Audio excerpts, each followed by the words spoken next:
Hey everyone, this is Andy Bishonen, and I'll get this out of the way. Live from New York, it's Saturday night! It's hard to believe that after 50 years, SNL had been performing on stage at Rockefeller Plaza. In fact, a comedy variety show like this shouldn't be possible. Hosting a variety show when it's on its way out, along with a dead time slot, seems like an improbability. Yet they were proven wrong decade after decade when they dealt with recessions, competition, and even some behind-the-scenes drama. Unfortunately, not many people felt the same, including Jim Henson of The Muppets. Believe it or not, the Muppets weren't a household name. Their own show wouldn't appear until years later.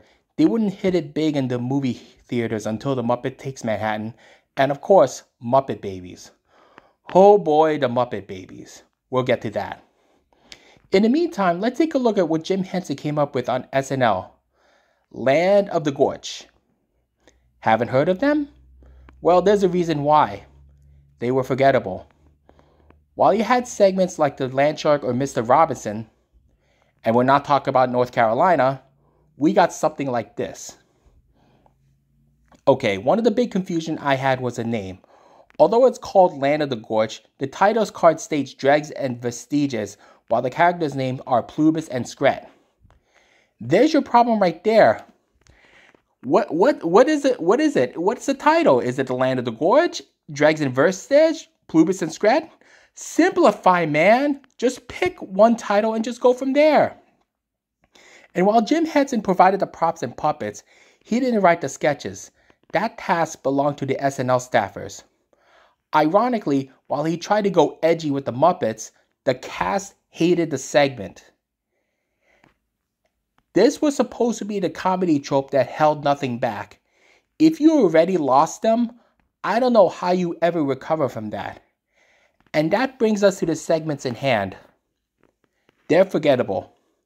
It's basically Plubus and Scrat getting into a rant and have to get advice from a volcano god. No twist, no shock humor, nothing.